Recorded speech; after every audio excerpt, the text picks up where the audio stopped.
여러분 안녕하십니까? 온라인 전도의 두 번째 시간입니다. 바이볼레 TV에 오신 모든 분들을 환영합니다. 바이볼레 TV는 성경과 올레길의 합친말입니다. 성경을 들고 올레길을 걷는다라고 하는 슬로건으로 만들어진 제주선교협회의 인터넷 선교 채널입니다. 구독 눌러주시고요. 알림 설정 해주시면 일주일에 한 번씩 성경과 제주의 천연계가 어우러진 아름다운 영상을 보실 수 있을 것입니다. 많은 관심과 성원을 부탁드립니다. 자, 오늘 두 번째 시간은 하나님에 관한 다른 말을 살펴보도록 하겠습니다. 사람과 동물의 가장 큰 차이점이 뭘까요? 아리스토텔레스는 그것이 바로 타인과의 관계라 그랬습니다. 사람이 이루는 사회라 그랬습니다. 그래서 그는 인간은 사회적 동물이다 이렇게 얘기를 했죠. 여러분, 그렇다면 이 타인과의 관계, 즉 관계를 맺을 때 가장 중요한 게 뭘까요? 네, 그것은 상대방이 어떤 품성을 가지고 있느냐를 아는 것이 정말 중요합니다. 그걸 알아야만 우리가 그 사람을 어떻게 대할 줄 결정하고 그렇게 행동하기 때문에 그런 것입니다. 할아버지가 잘해주시면 아이들이 수염을 잡아 뽑잖아요. 네, 마치 그것과 같이 상대가 나를 어떻게 대하는가가 굉장히 중요하고 그것을 알아야 하는 것입니다. 하나님의 창조를 어제 배웠죠. 이 창조와 함께 우리가 뭘 알게 됐냐면 우리가 하나님과 아예 태생적으로부터 연결되어 있는 존재라는 사실을 배웠습니다. 하나님과의 올바른 관계가 필요하다는 것이죠. 그러기 위해서는 아까 말씀드렸다시피 하나님의 정확한 품성을 알 필요가 있습니다. 우리가 섬기는 분의 품성 말입니다. 하지만 그것을 사람들은 잘 모르는 것 같습니다. 세상에는 약 4,200개 정도의 종교가 있다고 합니다. 그 종교를 종교학자들은 둘로 나누는데요. 하나는 자연 종교고 하나는 계시 종교라고 합니다. 이 자연 종교는 천연물이나 금, 은, 나무 같은 것을 이렇게 신으로 섬기는 원시 종교를 말하고요. 계시 종교는 신의 계시를 받아서 이렇게 만들어 놓은 경전이 있으면 그걸 계시 종교라고 합니다. 이 둘 사이의 가장 큰 차이점이 뭐냐면 이 자연 종교의 시작은 인간의 마음에 있다는 것입니다. 자기가 마음대로 신을 정하고 그 신을 신격화해서 섬기는 것입니다. 이게 원시 종교입니다.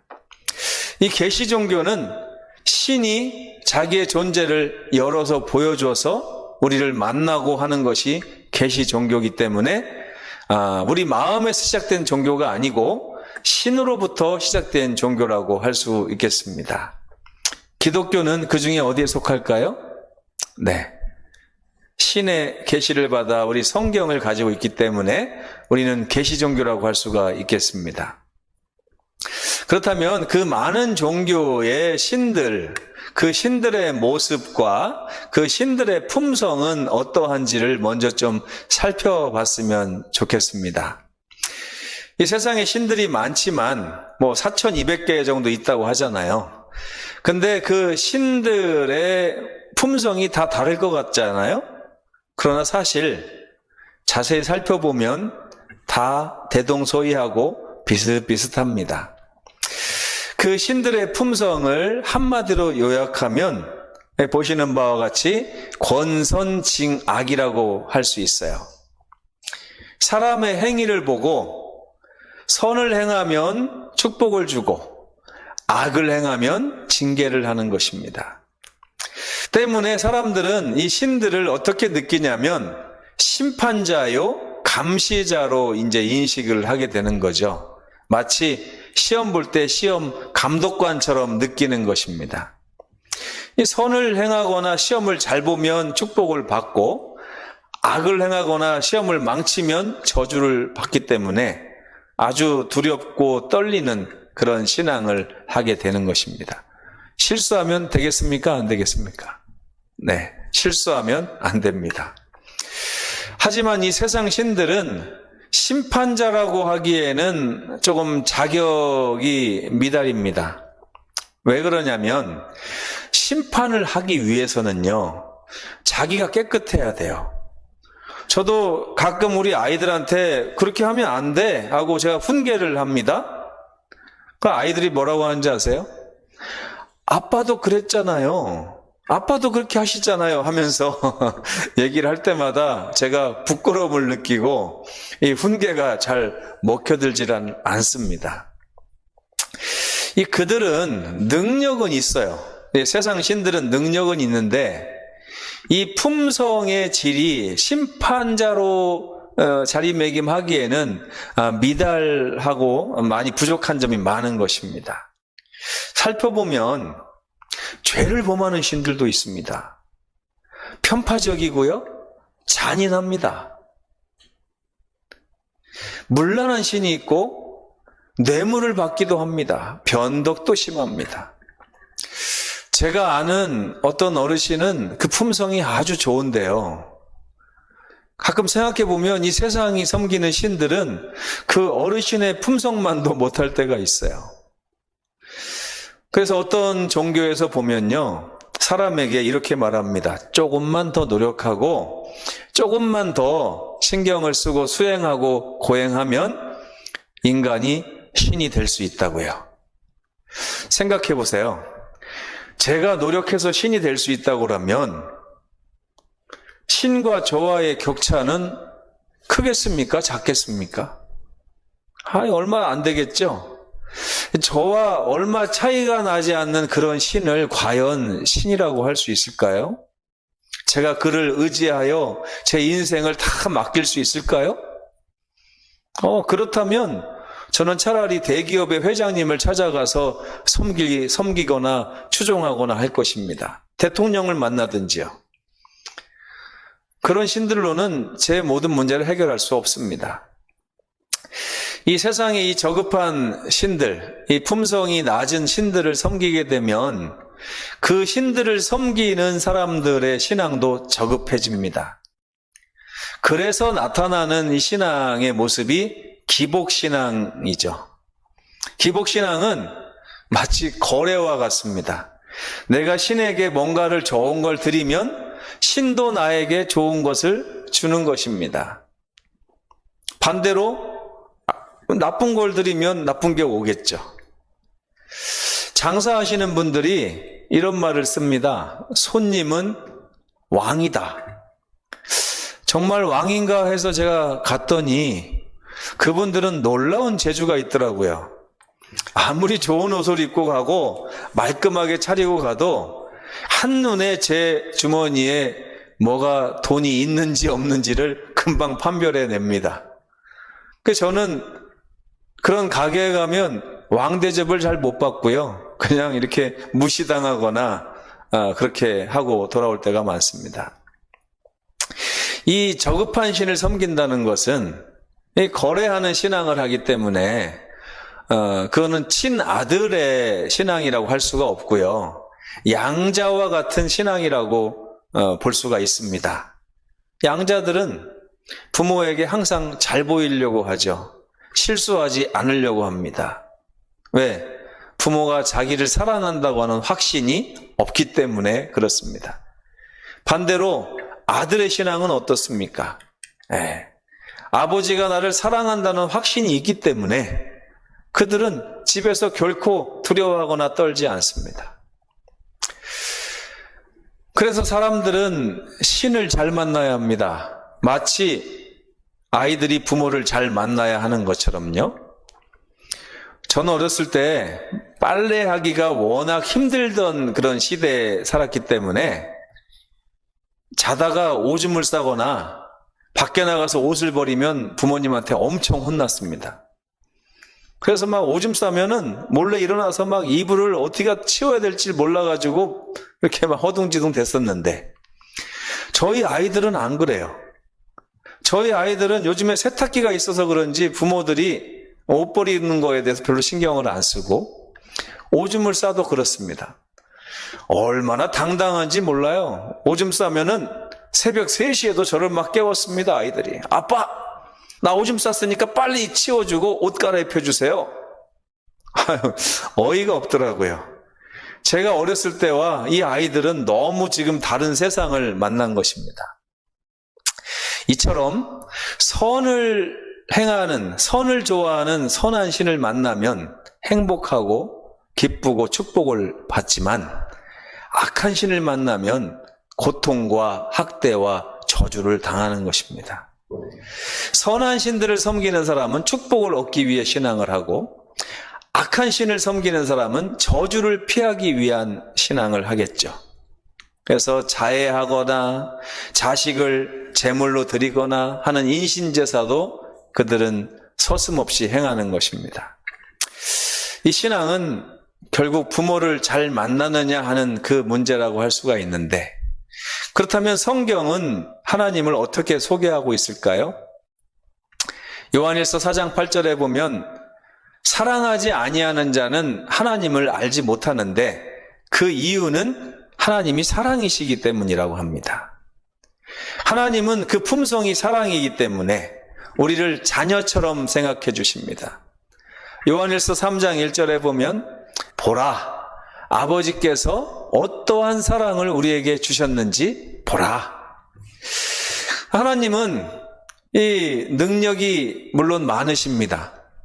그러나 그 하나님의 능력이 많은 것이 그분의 매력은 아닙니다. 오히려 그분의 매력은 그분의 품성에 있습니다. 이 사랑이 풍성하신 하나님을 만나야 우리가 행복한 것입니다. 그분은 우리를 아주 좋아하십니다. 부모가 자식을 기뻐하시듯이 그렇게 기뻐하십니다. 스가랴 3장 17절에 보면 너의 하나님 여호와가 너의 가운데 계신데 그는 능력이 많으신 분이시다. 그가 너로 인하여 기쁨을 이기지 못하고 잠잠히 사랑하시며 즐거이 노래를 부르신다 하고 말씀하십니다. 야고보서 1장 17절에는 온갖 좋은 은사와 온전한 선물을 빛들의 아버지께서 위로부터 우리에게 다 내려주신다 그랬습니다. 하나님은 늘 좋은 것을 우리에게 주시고자 하시는 것입니다. 그분은 우리의 필요를 다 알고요. 가장 좋은 게 무엇인지를 아시기 때문에 때에 따라서 그것을 채워주십니다. 실수하지 않으십니다. 제가 어렸을 때 외갓집에 가면 할머니가 너무 이렇게 반겨주세요.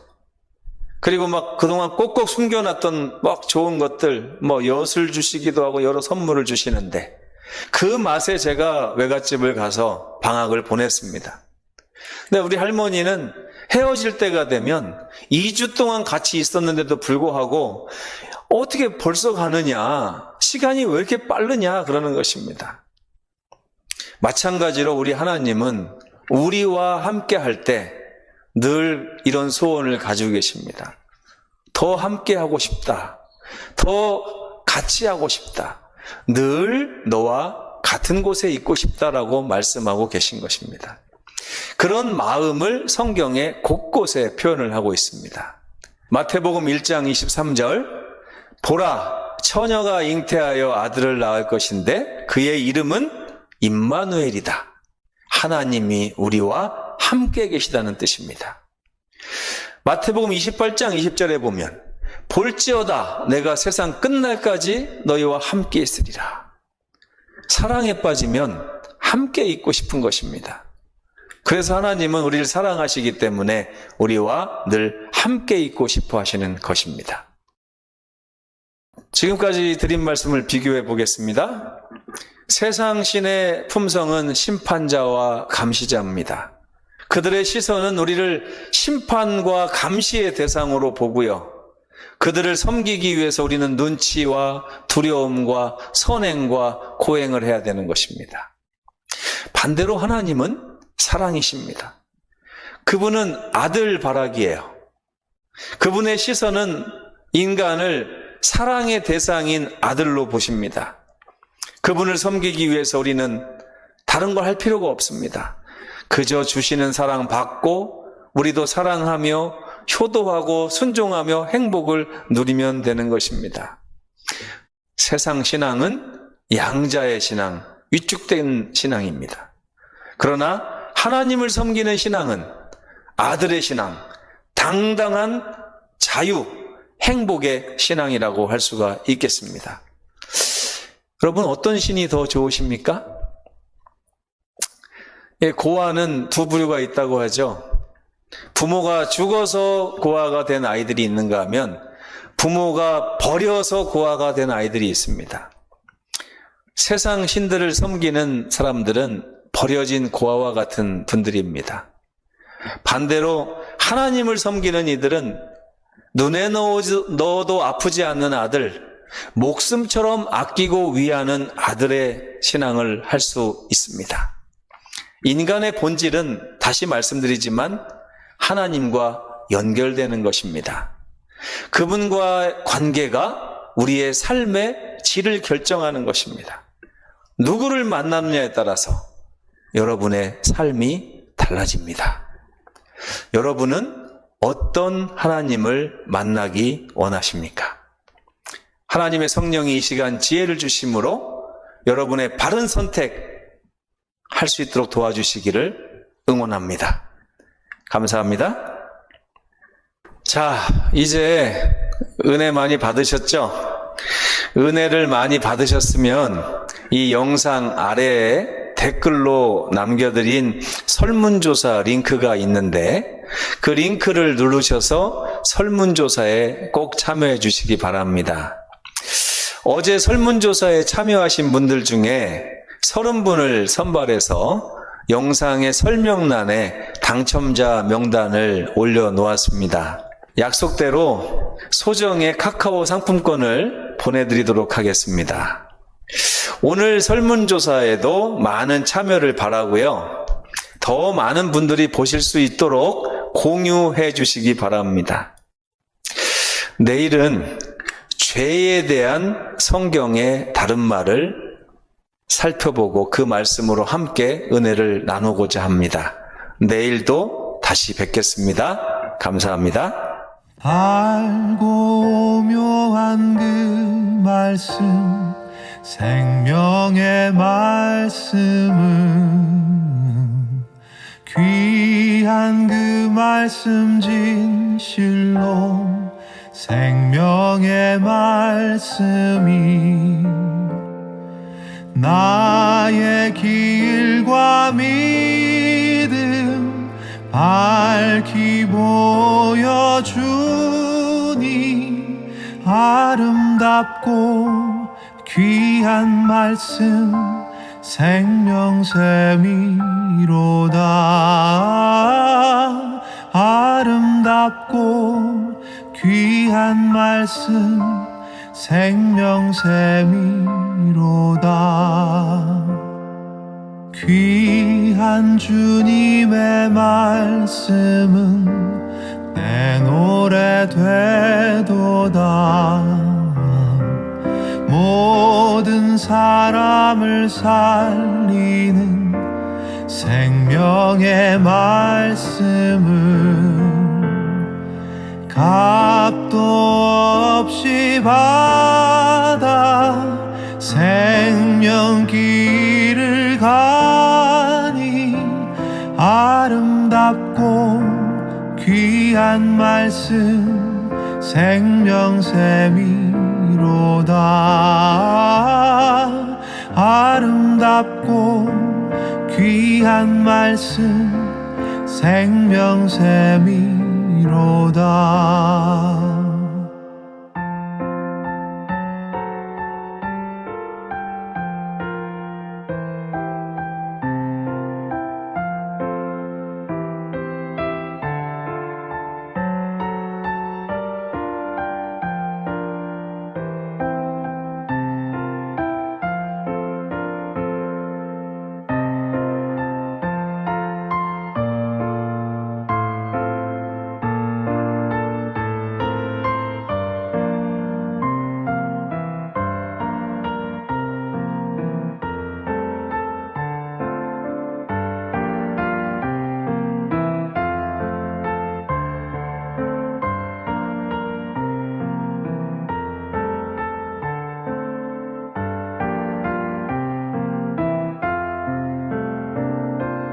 널리 울리어 퍼지는 생명의 말씀은